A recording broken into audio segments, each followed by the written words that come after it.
Esiet sveicināti raidījumā atklāti par patiesību. Pie mikrofona Tālvalds Talbergs, un šodien atkal no jauna skatīsim kādu patiesības faktu, kurš patiesībā tiek slēpts. Un kādu laiku atpakaļ mēs runājām jau šeit, Kristīgajā radio, un arī bija šodienas mūsu viese Ingūna Rībenskundze, 11. Saeimas deputāte. Bija šeit studijā, un mēs runājām par šīm grāmatiņām, kuru izdeva Labklājības ministrija, un faktiski par to būtību. Un, protams, lielākā sabiedrības daļa ir pret, un tā liekas, ka ir nomierinājies, tā tad ir sapratuši visaugstākajā līmenī, un tomēr kaut vai nedaudz apstādināti, bet patiesība ir savādāka, un par to jūs uzzināsiet šajā raidījumā. Kā jau minēju, sveicinu studijā Ingūnas Rībenskundze un arī Latviešu identitātes atbalsta biedrības vadītāju Ievu Bērziņskundzi un asociācijas ģimene valdes priekšsēdētāju Ilonu Bremskundzi. Labdien! Fakts kā tāds, ka nekas netiek apturēts, par to liecina arī masu mēdī. Un Saeimas izglītības komisija arī lūdz par to, lai apstādinātu, bet patiesībā ministru kabinets pasaka, nē, mēs turpinām. Rībenskundze, kāda tad ir šodien tā situācija, cik tālu mēs esam ar šo jautājumu? Jā. Varbūt mazliet chronoloģiski atceroties šo situāciju, tātad sabiedrība bija, pateicoties nevalstiskajām organizācijām, diezgan pārsteigta un šokēta par šo grāmatiņu iznākšanu. Tam sekoja diezgan asa Labklājības ministrs reakcija un diezgan emocionāla mana tāda vēstule portālam Delfi, kas savā ziņā izraisīja tādu rezonansi.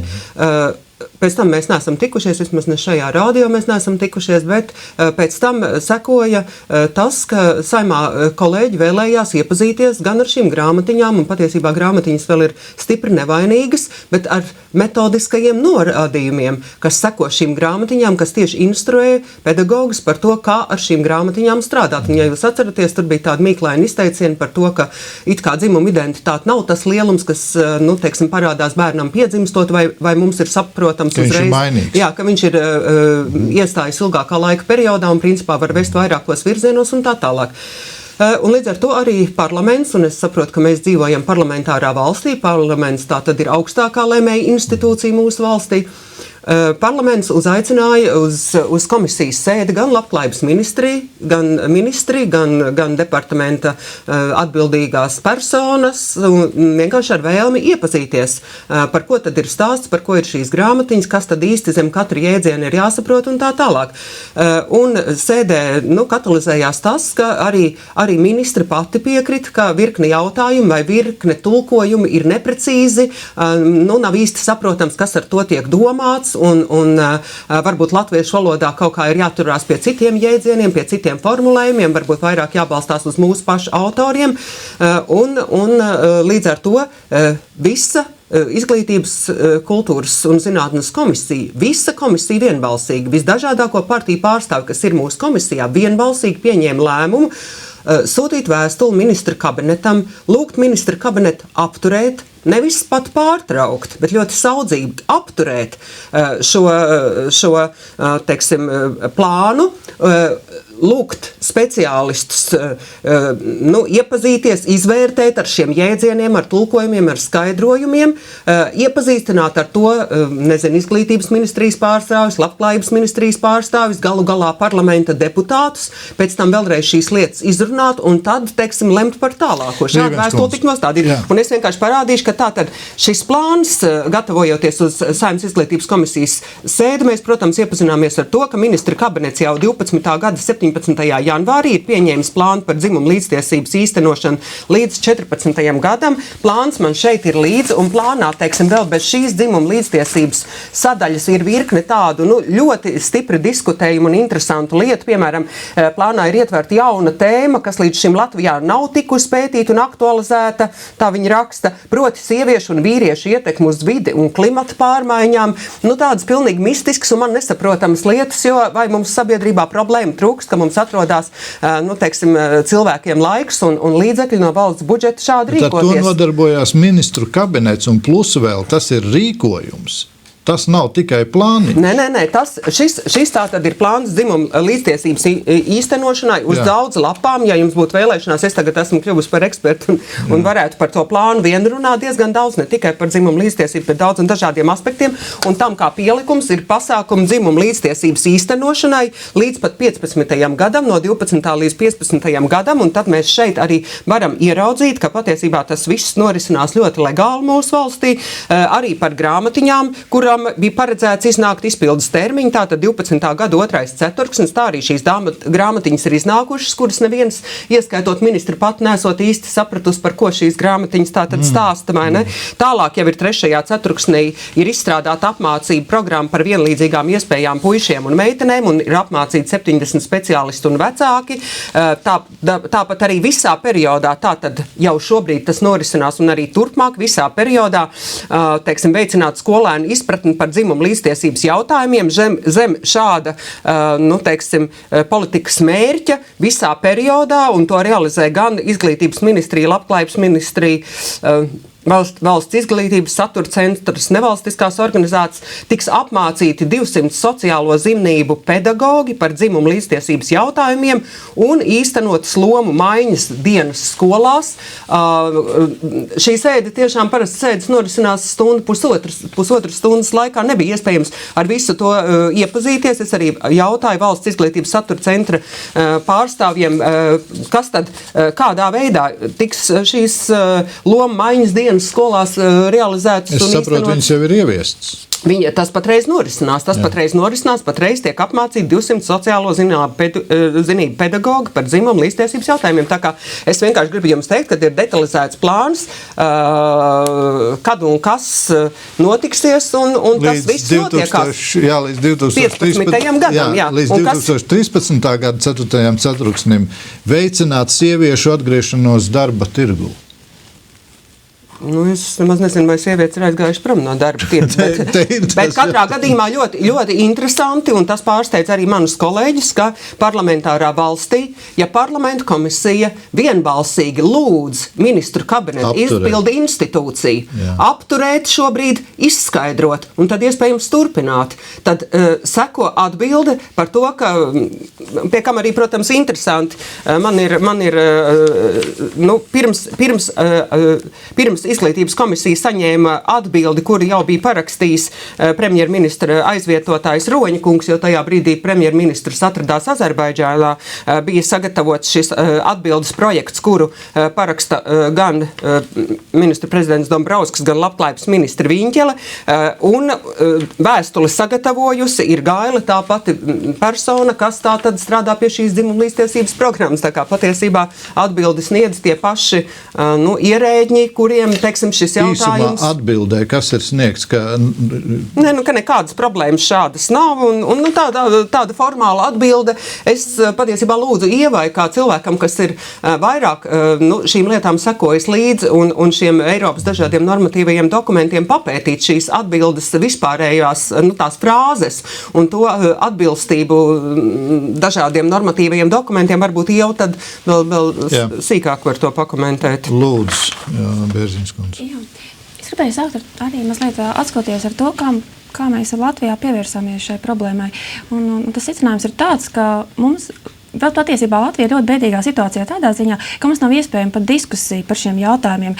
Valdība vai ierēģi pieņem vienpersonisku lēmumu, iepriekš izlēmt lēmumu, neieklausoties sabiedrības viedoklī, ko izteica nevalstiskās organizācijas, internetu vidē ļoti labi redzams arī sabiedrības viedoklis, neieklausās arī profesionāli viedokļos, ja to izsaka kaut vai skolotāji, un neieklausās Saeimas viedoklī, Saeimas deputātu viedoklī. Tātad patiesībā ir mums diskusijas nav iespējams, ja, piemēram, mēs gatavojām materiālu, kur tieši šī problēma parādījās Norvēģijā. Viņiem radās sabiedrībā diskusija, parādot kaut vai dokumentālās filmiņas, kur atklāja šīs dzimuma līdztiesības pseidozinātniskumu. Viņiem radās sabiedrībā diskusija, sabiedriskais spiediens, valdība sāka samazināt finansējumu, pieņēma lēmums, kas slēdz vienu otru institūtu, vai arī Lietuvā, kas ir mūsu tuvākie kaimiņi, viņi ir saistīti arī iesaistīti šajā Ziemeļvalstu ministru padomes projektā. Viņiem notiek sabiedrībā diskusija par šī projekta īstenošanu. Vismaz pāris reizes mēnesī psihoterapeiti vai citi speciālisti uzraksta savu viedokli. Tas viedoklis tiek ņemts vērā, diskusija notiek, mums šīs diskusijas nenotiek. Un rezultāts ir cits. Viņiem sapulcējās kopējās tikšanās reizē gan tiesība aizsardzības iestādes, gan bērnu tiesība aizsardzības iestāžu darbinieki, izglītības darbinieki, saimnes deputāti, vēl dažādas organizācijas, un viņi pieņem lēmumu, ka šī programma netiks īstenota. Kaut arī viņiem ir tieši tāpat kā mums, viņi visu laiku saka, ka šis projekts tiek ieviests slepenībā. Viņi nekad tieši slepenībā. Viņi teica, līdz pēdējiem brīdim, kamēr nav šī sabiedriskā diskusija, nebija spiediens, viņi nevarēja iegūt šos materiālus un iepazīties ar tom, kas patiesībā ir šī programma. Bet Lietuvā tas ir apturēts. Jā, viņi apturēja, bet viņi arī izsaka nožēlu par Latviju, jo mums to īsteno valsts iestāde, mums īsteno Labklājības ministrija. Viņiem šī projekta īstenotāja bija nevalstiskā organizācija. Tātad uz viņu valsts iestādes varēja pat izdarīt tādu kā spiedienu, jo viņa izglītības ministrijas darbinieki, iepazīstoties ar to programmu, pasacīja, ka viņu ministrs nekad neprakstītu, un viņu izglītības iestādēs ne pašvaldības, ne valsts, ne privātajās iestādēs šāda programma netika īstenota. Turklāt viņi arī skaidri pasaka, kāpēc viņi netika īstenoti. Viņi tas iemesls ir tāds, ka šī programma, ieviešot izglītības sistēmā šādu programmu, viņi īsteno šo džendrismu ideoloģiju ar jaunu konceptu par to, kas ir cilvēka dzimums, sociālais dzimums.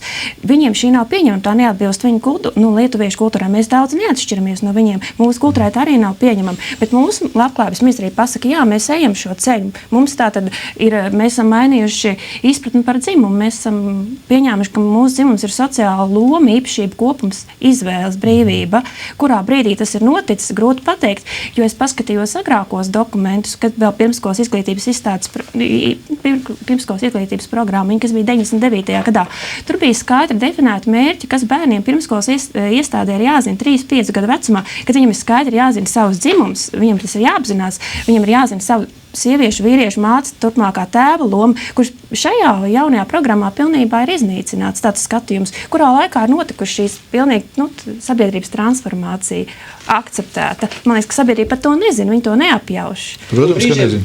Un brīžiem vienkārši smaidu izraisa šī ārkārtīgā liekulība. Ja? Tātad vēstulē, ko raksta ministra kabinets parlamentu komisijai izglītības un kultūras. Viena rindkop no šīs vēstules sabiedrības neizpratne un agresīvā reakcija par grāmatu pierāda, ka Latvijas sabiedrībā ir nepieciešams aktualizēt diskusijas par dažādības un cilvēktiesību jautājumiem, kā arī tolerants pret otru cilvēku. Un es domāju, vai nevarētu būt tik toleranti pret parlamenta komisijas locekļiem, kuri vienbalsīgi lūdz skaidrot šo jautājumu, tā skaitā parlamentam, vai ne? Vai mēs nevarētu būt tādu toleranci? Jā, paši demonstrēt diktatūru faktiski. Jā, šajās vēstulēs ir teikts, ka neskatoties uz to, mēs to darīsim un darīsim vēl vairāk. Viņi ar tādu kā spīts pieskaņu, par spīti jums mēs to darīsim vēl vairāk. Bet pretēji tas, ko Talberga kungs pašā sākumā teica, ka kaut kā viņi to ļoti cenšas slēgt, varbūt arī kāds cenšas to slēgt, bet ļoti lielai daļai liekas, ka tas vienkārši nav aktuāli, ka tas šobrīd nav aktuāli, ka mums ļoti daudz un dažādas aktuālas problēmas sabiedrībā, bet šie jautājumi nav aktuāli. Bet tikai atrodoties parlamentā var just, kā viņi burtiski dienu no dienas, komisija no komisijas tiek bīdīt, virzīt uz priekšu un attīstīt tālāk. Un vēl vairāk man satrauc tas, ka šis plāns, un te ir arī klāta sadaļa, kas tad finansēs, ļoti daudz tiek finansēts no esošā valsts budžeta. Tieši tā. Tātad par mūsu pašu naudu. Jā. Es negribu un ne par manu nodokļu maksātāju. Paredzētais finansējums un tā avota esošā valsts budžeta ietvaros. Jeb Bērziņas kundze, jūs varētu dot izskaidrojumu, kas tas par ZMP finansējums, respektīvi Ziemeļu ministru padomu. Kas tas par brīnumu? Es zinu to, ka arī normāls cilvēks īsti arī nesaprot, kas tas par jaunu rēgu, es pat gribētu teikt, jeb slepenībā, un pie tam finansē. Patiesībā nav slepens. Ziemeļvalstu, tagad Ziemeļu ministru padomes birojas jau ilgu laiku darbojās.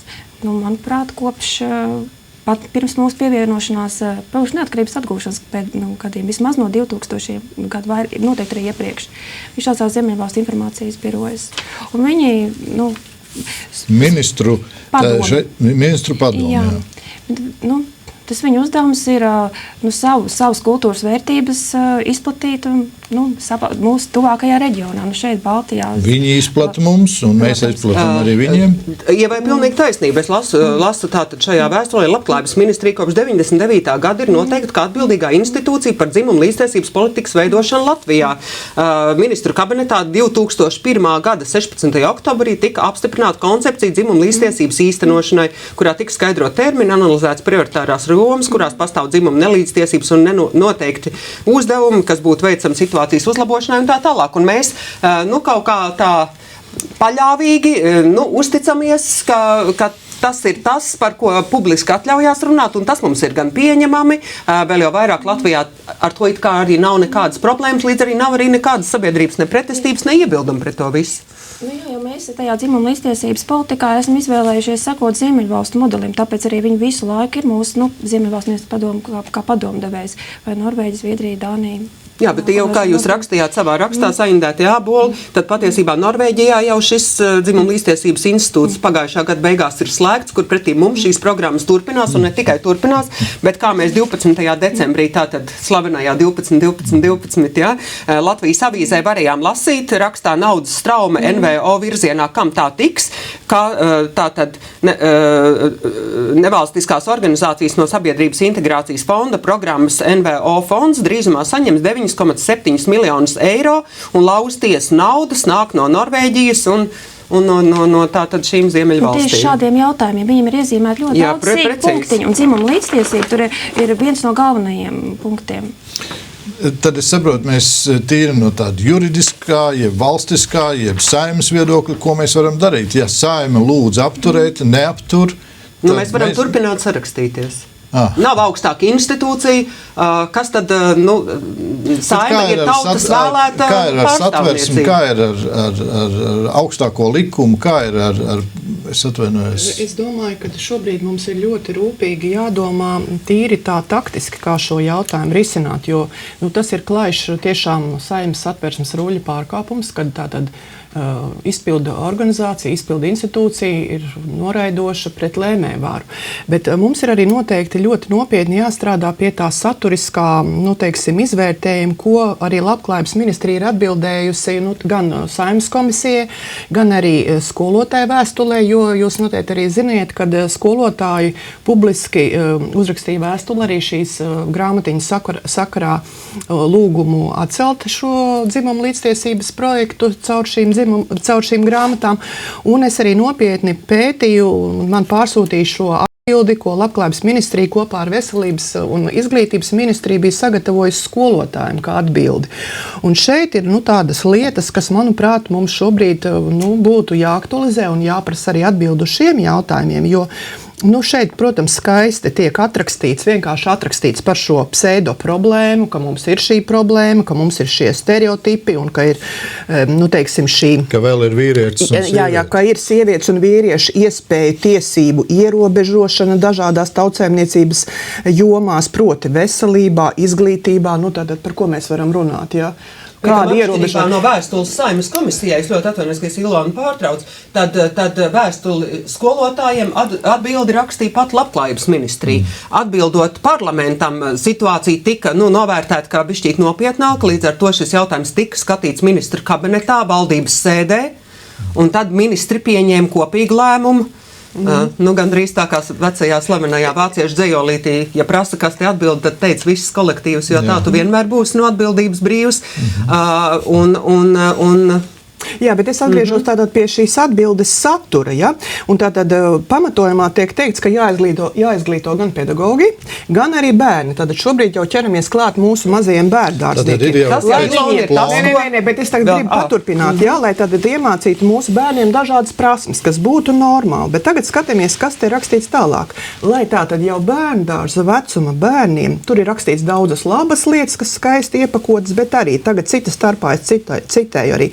Iemācītu bērniem dažādas prasmes iemaņas, lai izglītojamais zina, tātad bērndārznieks zina par ģimenes plānošanas nozīmi. Un tagad viss tas nopietnākais. Izproti ģimenes partnerattiecību būtību. Tātad, šeit tiek ieviests termins partnerattiecību būtība, kura mūsu valstī vispār nav definēta. Tātad mēs nepārtraukti runājam par to, ka mums šis partnerattiecības modelis, partnerattiecību likumdošana ir pretrunā ar Satversmi. Un šeit tātad mūsu labklājības ministre atraksta atbildē, lai mazajiem bērniem bērndārzā tātad viņi varētu izprast šīs ģimenes partnerattiecību būtību, par reproduktīvo veselību. Tātad šeit zemtekstā tikko publiskā telpā par to būtu jārunā, tad partnerattiecības bez šaubām būtu attiecības starp vīrieti un sievieti un tā tālāk. Un notiek tādas slapstīšanās, lai gan patiesībā pilnīgi iespējams, ka kādā citā auditorijā tas tiek traktēts pavisam citādāk. Un, piemēram, šeit arī tātad šajās lielajā plānā dzimuma līdztiesības īstenošana līdz 15. gadam bērndārza vecuma bērniem būs iespēja attīstīties daudzpusīgāk, uzvesties netradicionāli, atbrīvojoties no stereotipiem par vienu vai otra dzimuma lomām, nesaņemot par to negatīvu attieksmi, kas nākotnē varētu iedrošināt, izvēlēties savam dzimumam netradicionālas profesijas un izdarīt brīvu izvēli, nebalstot to uz piederību vienam vai otram dzimumam. Un arī šis ir pietiekams slidens formulējums. Mēs zem tā varam it kā palikt apakšā arī, teiksim, labas lietas, bet tikpat labi to arī pavisam citādāk var interpretēt attiecībā, kā mēs to vēlamies. Nozīmīgi ir diezgan konkrēti, jo, ja paskatās to metodisko materiālu par Pepiju prinčiem un princesēm, tur, ja neiedziļinās, viņi pārlasot daudz lietas nevar saprast. Kaut vai tur viens tāds teikums, ka šī grāmatiņa būs pirmais solis uz līdztiesības pedagoģiju. Bet kā cilvēks zināt, kas vispār ir līdztiesības pedagoģija? Un tad nedaudz pameklējot, atklājās, ka tā ir tāda Zviedrijā un Ziemeļvalstīs arī nepārāk sen ieviest no 2000. gada vidu, 2005. gada, un tagad viņi ir obligāti Zviedrijā, ka tas nozīmē, ka visiem pedagogiem, kas strādā pirmskolas iestādēs, ir jābūt dzimuma līdztiesībā izglītotiem. Viņiem šīs zināšanas ir bērniem no pirmā soļa jāiemāc vai jāvedina. Un šīs ir tieši tās, kā mazināt viņa dzimuma lomas vai dzimuma identitāti. Pasakiet man, vecam cilvēkam jau, jāsaka, ir godīgi, es šito visu jauno es nesaprotu, protams, es neviem, bet pasakiet man lūdzu, dzimuma līdztiesība, kas ir jāsaprot, kas ir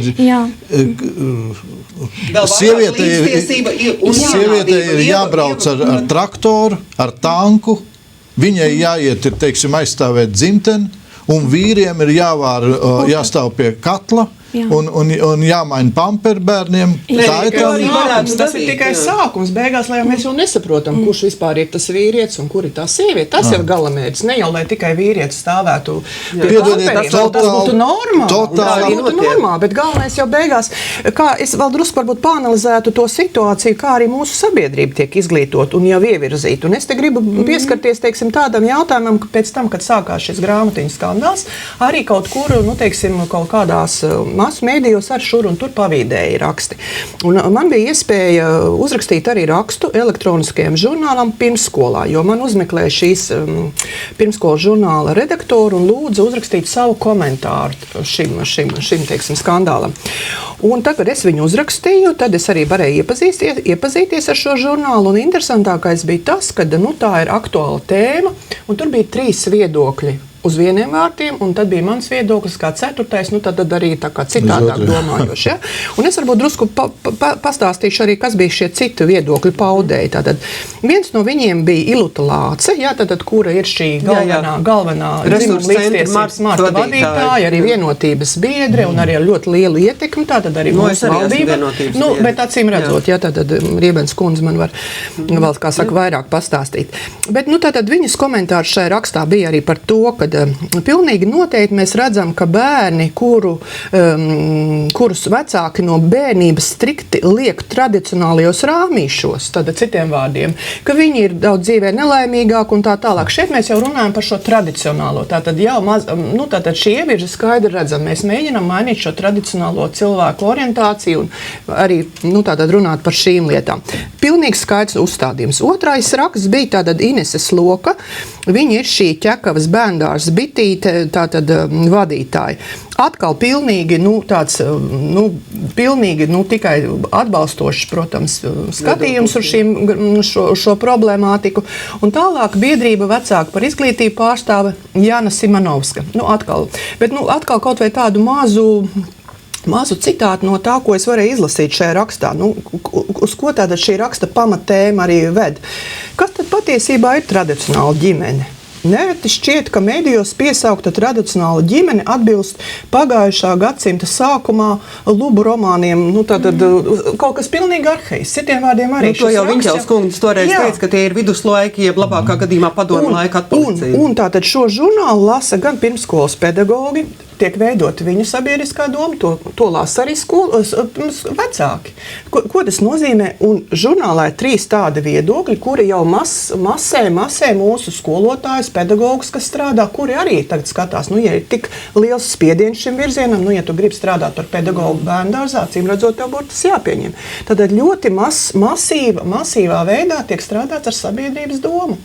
Un, es nezinu. Toties saimā jūt, komisijai no komisijas, Eiropas lietu komisijā, kur ir šī partnerattiecība harta un cilvēktiesību komisijā, kur jēdzieni tiek mainīti, īsti nesaprotot, kādēļ ģenētiskais tēvs vai bioloģiskais tēvs un tā tālāk, un demogrāfijas komisijā, kur atkal šis lielie skandāli par abortiem, it kā tā nebūtu viena sabiedrībā, izrunājama lieta, un it kā tam vispār nedrīkstētu skarties klāt, un izglītības komisijā tātad šī dzimuma līdztiesība un saimā un frakcijā gan par šo pasē latvietības ierakstīšanu, gan par latvietības piešķiršanu katram, kurš vien to vēlēsies un tā tālāk, tad brīžiem ir tāda sajūta, ka cilvēkus vēlās jau kādā veidā nošķirt no savas dzimuma identitātes, no nacionālās identitātes, no piederības kādai valstī, tradīcijām, kultūrām un tā tālāk, lai viņi būtu tāda mobīla masa, kas pārvietojās no nepieciešamajām Man ir pilnīgs priekšstats tāds, es varbūt kļūdos, bet tiek totāli grauti sabiedrības eksistences pamati. Un pēc tam apzināti un mērķiecīgi. Un skumjākais, ka tas jau cilvēkus nepadara laimīgs. Pretēji tam, ko Ilona tagad lasīja, kad tieši šī, atbrīvošanās no kaut kādas stereotipu uzspiestās piederības vīriešiem vai sievietēm kādu padarīt laimīgu, gluži otrādi. Tas cilvēku piederību saputro tik tālu, jo dzīvē vairs nav pie kā pieturēties, nav ne ģimenes, ne savas tradīcijas, ne valstiskās piederības, nav itin nekā, es kādreiz. Tad patiesībā es domāju tā rezultātā, ja mēs nojaucam tās lietas, kas ir gadu tūkstošos izveidojušās, tad cilvēks var vienīgi būt tā kā tāda skaida, kuras pasaules okeāns mētā, es nedomāju, ka laimīgs. Jā. Bet vēl piebilstot Ilonai un mūsu klausītājiem, ka varbūt nav jau arī tik bezcerīgi, man tieši ir jaunākais izglītības un kultūras avīzes numurs. 13. decembris vakardienas, kur ir brīnišķīga intervija ar izglītību un kultūru, tātad ar arhibīskapu Stankēviču, kur viņš patiesībā arī runā par tām pašām lietām, par kurām mēs runājam. Tā kā, auditorija cenšas ietekmēt šādā veidā, es domāju, mūsu sabiedrībā, paldies Dievam, vēl ir pietiekami skaidrs šīs morālās vērtības un tiek publicēts arī pretēji raksts. Mani biedē cits fakts. Jā, sabiedrība ir vesela. Liela daļa ir vesela. Ja mēs skatāmies, kā auglis, daļa ir vesela. Bet, ja pieņems likumu, kā jau mēs dzirdējām pagājušajā raidījumā, tiek brutāli pārkāpts jebkāds loģiskais, ja veselais saprāts, un tiek virzīts pilnīgi degradējošs likums cauri. Un ja šeit pieņems, tad ko tad darīsim? Man tas visvairāk biedē. Ja šajā jomā arī jau ar likumu apstiprinās, ir jāmāc šī ideoloģija. Un tad, tas jau ir apstiprināts. Jau ir apstiprināts. Tad tas nozīmē, kā mēs varam te kaut ko pretoties, jeb stāvēt, jeb ko darīt. Es domāju, pirmkārt, jāizglīto sabiedrību, un tas notiek. Tik tālu tas ir labi, bet es domāju, ka šobrīd ir sabiedrība ļoti nopietni jāaicina ne tikai sekot līdzi, izprast, kas notiek, bet arī ieņemt kaut kādu noteiktu pozīciju attiecībā pret valdību un izteikt kaut kādas pat prasības. Valdība var neievērot likumu, Nē, tur jau ir tā un lieta, sabiedrībai būs jāievēro likums. Bet tur jau ir tā problēma, ka mēs šobrīd jau sastopamies ar to, ka valdība pilnīgi ignorē, slēptā veidā ienes mūsu valstī un mūsu tautai pilnīgi degradējošu, nojaucošu ideoloģiju. Tas notiek slepenā veidā. Šobrīd mums aizvien vairāk jau, kā saka, melns uz baltu. Patiesībā ne tikai valdības līmenī. Tās bija tādas dažas dienas, kur viss tas, ko es jums teicu, burtiski sabiezēja, kur es pagriežu skatu, tur visur patiesībā tiek kaut kas bīdīts tāds nesaprotams, un labākajā gadījumā to var saukt par divdomīgi. Ieslēdz 100 gramu kultūras, un ir šī jaunā grāmata, ko Ieva ir paspējusi izlasīt. Es neesmu paspējusi izlasīt. Kas tā ir par jaunu grāmatu? Nē, šī ir tāda interesanta grāmata, Dzimtas nemieris, un patiesībā Džudita Butlera, un tā ir grāmata, viena no feminismu ideoloģijas grāmatām, kura ir izmantota šīs ģenderismu ideoloģijas pamatā, viena no radikālākajām grāmatām. Un viņa ir par to, ka patiesībā dzimums ir jānojauc pilnībā. Dzimuma nav kā tāda. Dzimta ir, nekāda vīrišķības, ne sievišķības nav. Un tas ir šīs Eiropas Savienības īstenotās ideoloģijas pamatā. Šāda izpratne par dzimumu. Un tā ir tā, ko mēs ar Eiropas Savienības dokumentiem, ar regulām, direktīvām, vēl dažādiem dokumentiem pārņemam savā likumdošanā. Un diezgan lielā mērā, jo mums tie dokumenti tomēr ir saistoši. Un šo grāmatu izdod Latvijas Universitātes literatūras, folkloras un mākslas institūts. Bet ar mozaīkas atbalstu. Mozaīkas. Bet tieši literatūras, mākslas, kultūras institūts ar mozaīkas atbalstu, tāda kombinācija ir ļoti. Tajā pat laikā šajā intervijā Latvijas avīzē ar Sabiedrības integrācijas fonda direktoru Aju Baueri viņai jautā, vai arī reliģiskās draudzes varēs pieteikt projektus. Un viņi saka, ka to viņi ierosināja, bet Norvēģu izpratnē tā ir reliģiska organizācija, kurai valsts atbalstu nesniedz, tāpēc diemžēl nevarēs. Bez šaubām tādas organizācijas kā Providus, Delna, Pilsoniskā alianse, tās visas varēs saņemt. Tad jautājums, bet 2015. gadā Eiropas Pride rīkotāju organizācijas droši vien varēs saņemt atbildi. Mozaīka, protams, viņa atbild. Mozaīka, protams, var iesniegt projekts, drīzāk tas varētu būt cilvēktiesību jomā. Mozaīka nodarbojas ar apmācībām, semināriem, diskusijām. Vai ne? Tā kā reliģiskas organizācijas nē, bet tā kā līdzekļi atrodas tam, kam grib atrast līdzekļus. Smagi. Man ir jāsaka ļoti smagi. Jā. Kā jūs redzat tālāk risinājumu? Ir ļoti grūti pateikt, jo patiesībā pēdējos gados tieši visā pasaulē zinātnieki un tādi godprātīgi cilvēki nāk klajā ar paziņojumu, kur viņi aicina visus cilvēkus un zinātniekus būt godprātīgiem un atzīt, ka šāda izpratne par tieši šī dzimtas pētījuma un dzimuma līdztiesības ideoloģija, ka viņi ir graujoši visai cilvēcei. Un viens pēc otra tie paziņojumi nāk, piemēram, šajā gadā Austrālijas zinātnieks, ļoti ievērojams zinātnieks, publicēja tādus divus materiālus ar nosaukumiem karš pret cilvēku būtību sociālās zinātnēs un karš pret cilvēku būtību dzimtas ideoloģiju. Viņš aicina pasaules psihologus, jebkurus zinātniekus, izskaust to, ka universitātes jau gadu desmitiem, vismaz pāris gadus desmitus, ražo cilvēkus, kur pēta neesošas viltotas lietas. Viņi ražo jaunatni, kurai ir izkropļota izpratne par dzīvi, un tālāk šie jaunatne nes šīs idejas sabiedrībā. Viņi kļūst par ierēģiem, augstskolu mācību spēkiem. Un otrs ir, ka pret zinātniekiem diezgan liela viņi publicē pētījumus, vairāku 10 gadu pētījumus, kur viņi parāda, ka cilvēka dzimums vīriešos un sieviešos ir dabas noteikts dzimums mītas smadzenēs vai jebkādā tādā veidā, un viņi tiek degradēti pilnībā. Šie pētījumi neviens netiek ņemts vērā politikas plānošanas dokumentos. Patiesībā mēs ignorējam zinātni un šo zinātnieku centienus. Ir absolūti bezspēcīgi tādā situācijā. Bet jau pieminētajā ministra kabineta tajā projektā 4. punkts, kā to visu īstenot, skan, man viņš ļoti satrauc. Dzimumu līdztiesības politikas uzraudzība un novērtēšana. Tātad jau būs veidots institūts, kas uzraudzīs, un ja es nepiekrītu, tad tā uzraudzība varētu arī pārvērsties par represijām. Tas man vispār liekas ļoti interesanti, vai ne? Mums ir līdzekļi, mums ir cilvēki, mums ministrija pārziņā ir resursi, lai ar kaut ko šādu nodarbotos. Tajā pat laikā man ir daži pazīstami cilvēki, kur pēdējā gada laikā ir saskārušies ar vēža problēmu un ārstēšanu un tā tālāk. Pēc operācijas neviens viņus neuzrauga, neviens nesako līdzi, vai viņi iet uz apskatēm un visādi citādi nerūpējās, vai ne? Par reālām problēmām un kā ir pieaugusi saslimstība ar vēzi un tā tālāk, nemaz nerunājot par veciem cilvēkiem, par bērniem, kuriem nav ko ēst. Mums tikko Saeimas komisijā tika skatīt arī šādi jautājumi par to, ka lauku skolās pat ir situācija, ka bērni apēduši savu porciju gaida, kad varbūt kāds neapēdīs līdz galam, lai paēst pilnu vēderi. Vēl vairāk es esmu saņēmusi vēstules, kur meitenes skolā pabeigušas pusdienas ēda salvetes, lai pilnu vēderi dabūtu. Un Liepājas viena sociālā darbinieca man teica, viņa teica, ko tu? Viņa teica, ne jau viss tur ir salvets, ēda tolets papīra, lai dabūtu pilnu vēderi. Ja? Tā kā mums šīs lietas brīžiem nav laika un resursu, lai uzraudzītu un sekot tam līdzi, kas notiekās. Ne? Tajā pat laikā šādas pildas problēmas, jeb tas, ko es sākumā lasīju par to ietekmu uz klimatu, vīriešu un sieviešu un tā tālāk, mums tam ir laika.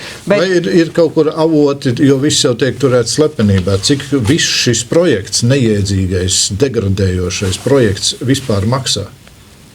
Nē, tas lielākoties šajos ietvaros ir tātad finansējums ir vai no Ziemeļvalstu ministru padomes vai esošā budžeta ietvaros, un to ir grūti pateikt precīzi, kāda summa katrā gadījumā. Es ļoti ceru, ka tā jau tas mūsu komisijā varbūt arī nepaliks, ka mēs pie šīs sarunas neatgriezīsimies, visu laiku kā gada beigas un ir visādi citādas aktualitātes. Bet jūsu komisijai nav kāds instruments, kas tomēr pieprasītu, tad jāgriežās, es nezinu, mēs varam turpināt izsaukt. Tagad patreiz, jūs ziniet, bija lielas problēmas un viļņošanās ar augstāko izglītību, vispār ar izglītības problēmām, līdz ar to it kā šīs, es vēlreiz saku, ka Saeimā ļoti daudz cilvēki neļaunprātīgi, bet viņi patiesi, un es domāju, sabiedrībā kopumā ļoti daudz cilvēku tiešām neizprot šīs lietas, un viņiem liekas, ka ir tiešām kaut kas nopietnāks, par ko runāt. Bet arī Saeimā neizprot. Jā, tieši tā, un tieši tādēļ ir ļoti grūti ar kolēģiem runāt, jo pat ministre mūsu partijas valdes sēdē bija atzinusi, ka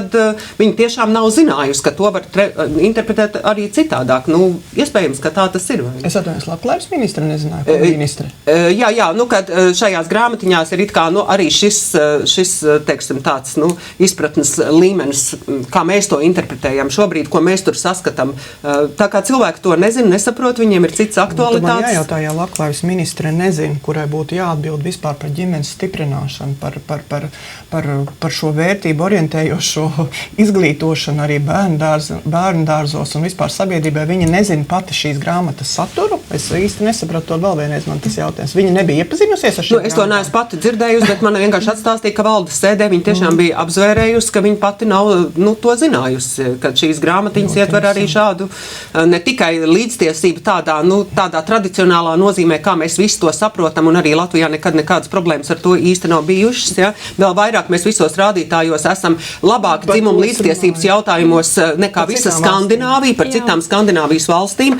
Līdz ar to, teiksim, cilvēkiem kaut kā sirdīs valda miers, ka tas stāsts ir par līdztiesību un kas gan tur ļauns un par to vajag runāt. Un es domāju, ka ļoti daudz tā to uztver, un līdz ar to, teiksim, ir grūti par šo jautājumu, teiksim, sabiedrībā diskutēt. Jā, lūdzu, vēlēties sacīt. Nē, man vienkārši trūkst vārdu, jo man biežam liekas, ka mums jau vairs tālāk nav kur iet. Ja mēs šobrīd sabiedrībā mēģinam šos jautājumus pacelt, faktiski mūsu iebildes ignorē atbildīgā institūcija, kurai būtu konkrētā veidā jāatbild vispār par ģimenes politiku, par to, lai mums būtu stipras ģimenes, iestājās par šīs tradicionālās ģimenes vistiešāko graušanu, runājot par partnerattiecībām, par šo dzimumu līdztiesību, nojaucot normālo mātes un tēva ģimenes modeli.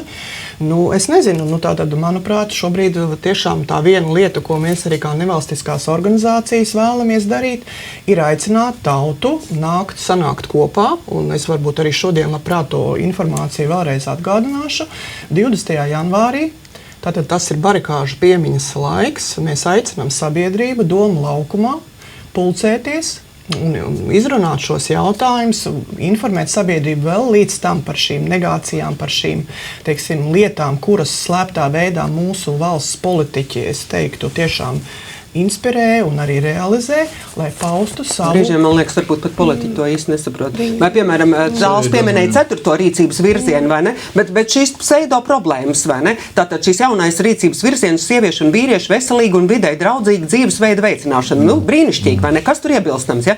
Pēdējo gadu laikā ļoti aktuāls jautājums gan pasaulē, gan Eiropas Savienībā, jo īpaši Ziemeļu valstīs ir dzimuma aspekta integrēšana klimata pārmaiņu politikā. Mēs ministrei lūdzām komisijas sēdē paskaidrot, ko tas nozīmē. Par ko vispār šeit ir stāsts, kāpēc mums šāds jauns virziens ir vajadzīgs.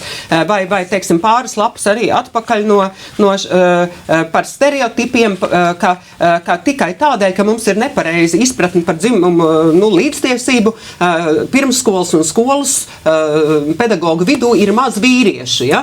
Es domāju, ka tas ir pavisam vienkārši, vajag trīskāršot algu, un tur būs pietiekami daudz vīriešu, tā kā es tagad redzu grāmatveiklos, ir daudz vīriešu.